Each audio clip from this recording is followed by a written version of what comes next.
श्री गणेशाय नमः। बुधकवचम्।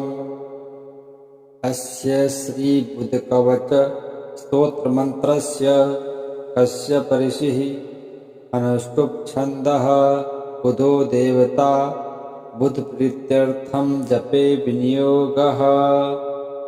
बुधस्तु पुस्तकधरः कुङ्कुमस्य समद्युतिः।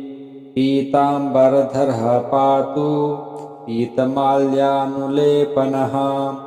कटिं च पातु मे सौम्यः शिरोदेशं बुधस्तथा।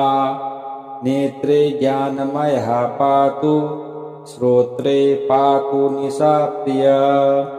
घ्राणं गन्धप्रियः पातु जिह्वां विद्याप्रदो मम। कण्ठं पातु विधो पुत्रो भुजौ पुस्तकभूषणः। वक्षः पातु वराङ्गश्च हृदयं रोहिणीसुतः। नाभिं पातु सुराराध्यो मध्यं पातु खगेश्वरः। जानुनी रोहिणेयश्च पातु जङ्घोऽखिलप्रदः। पादौ मे बोधना पातु पातु सौम्योऽखिलं वपुः। एतद्धि कवचं दिव्यं सर्वपापप्रणाशनं सर्वरोगप्रशमनं सर्वदुःखनिवारणम्। आयुरारोग्यसुखदं पुत्रपौत्रप्रवर्धनम्। यः पठेत् शृणुयाद्वापि सर्वत्र विजयी भवेत्। बुधस्तु पुस्तकधरः कुङ्कुमस्य समद्युतिः। पीताम्बरधरः पातु पीतमाल्यानुलेपनः।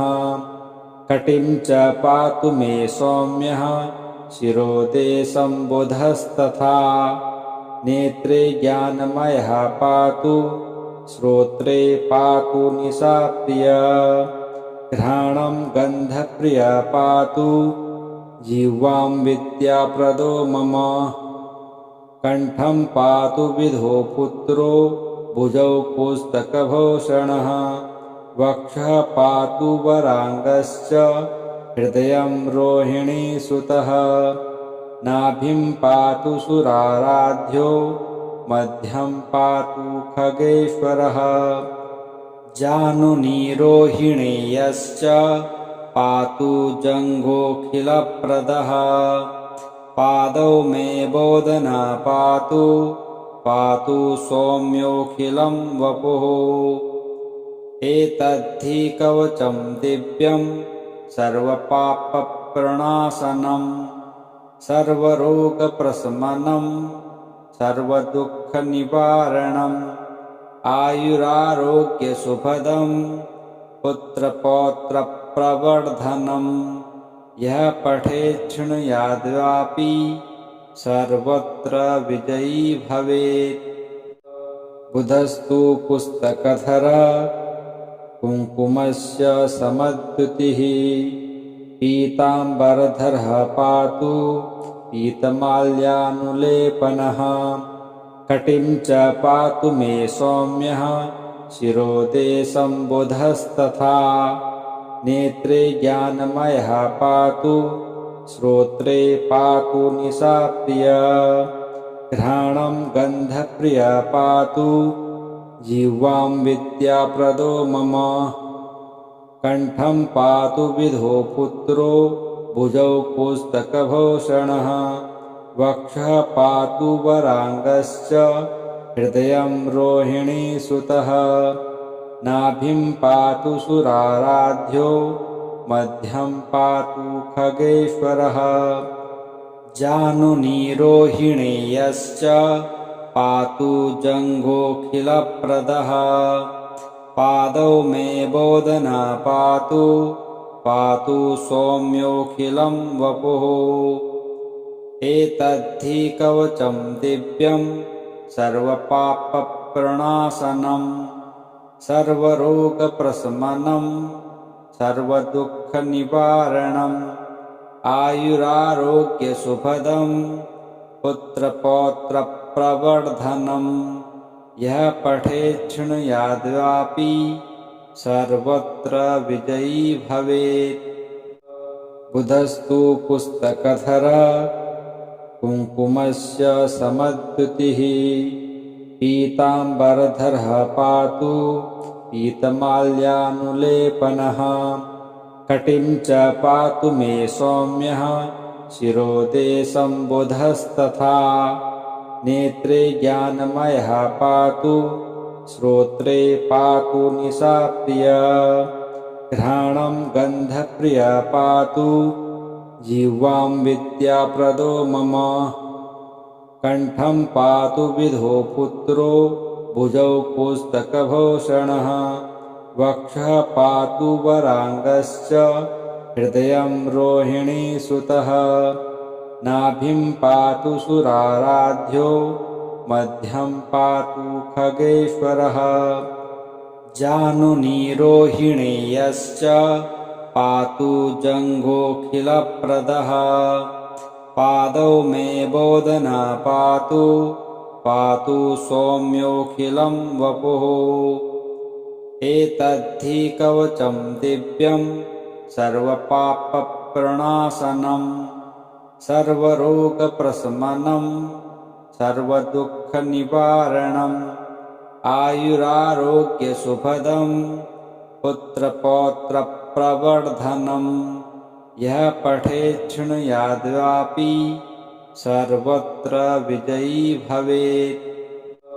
बुधस्तु पुस्तकधरः कुङ्कुमस्य समद्युतिः पीताम्बरधरः पातु पीतमाल्यानुलेपनः कटिं च पातु मे सौम्यः शिरोदेशं बुधस्तथा नेत्रे ज्ञानमयः पातु श्रोत्रे पातु निशाप्रियः घ्राणं गन्धप्रियः पातु जिह्वां विद्याप्रदो मम कण्ठं पातु विधो पुत्रो भुजौ पुस्तकभूषणः वक्षः पातु वराङ्गश्च हृदयं रोहिणीसुतः नाभिं पातु सुराराध्यो मध्यं पातु खगेश्वरः जानुनीरोहिणेयश्च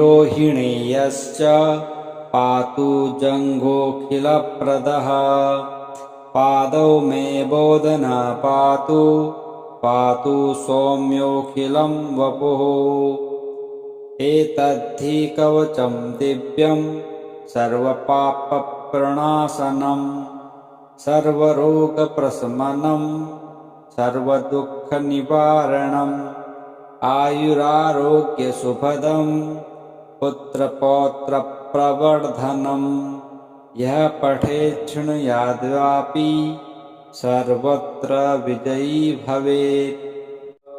बुधस्तु पुस्तकधरः कुङ्कुमस्य समद्युतिः पीताम्बरधरः पातु पीतमाल्यानुलेपनः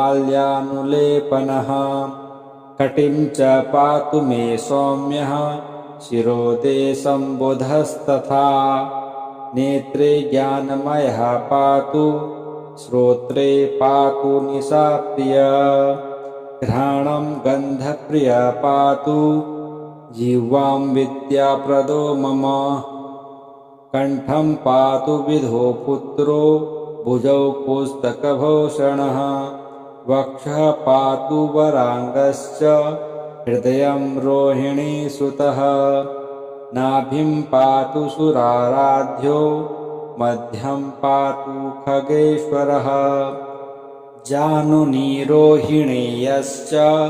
पातु जङ्घोऽखिलप्रदः पादौ मे बोधना पातु पातु सौम्योऽखिलं वपुः एतद्धि कवचं दिव्यं सर्वपापप्रणाशनं सर्वरोगप्रशमनं सर्वदुःखनिवारणम् आयुरारोग्यसुखदम् पुत्रपौत्रप्रवर्धनम् यः पठेत् शृणुयाद्वापि सर्वत्र विजयी भवेत्। बुधस्तु पुस्तकधरः कुङ्कुमस्य समद्युतिः पीताम्बरधरः पातु पीतमाल्यानुलेपनः कटिं च पातु मे सौम्यः शिरोदेशं बुधस्तथा नेत्रे ज्ञानमयः पातु श्रोत्रे पातु निशाप्रियः घ्राणं गन्धप्रियः पातु जिह्वां विद्याप्रदो मम कण्ठं पातु विधो पुत्रो भुजौ पुस्तकभूषणः वक्षः पातु वराङ्गश्च हृदयं रोहिणीसुतः नाभिं पातु सुराराध्यो मध्यं पातु खगेश्वरः जानुनीरोहिणेयश्च पातु जङ्घोऽखिलप्रदः पादौ मे बोधना पातु पातु सौम्योऽखिलं वपुः एतद्धि कवचं दिव्यं सर्वपापप्रणाशनं सर्वरोगप्रशमनं सर्वदुःखनिवारणम् आयुरारोग्यसुखदं पुत्रपौत्रप्रवर्धनं यः पठेत् शृणुयाद्वापि सर्वत्र विजयी भवेत्।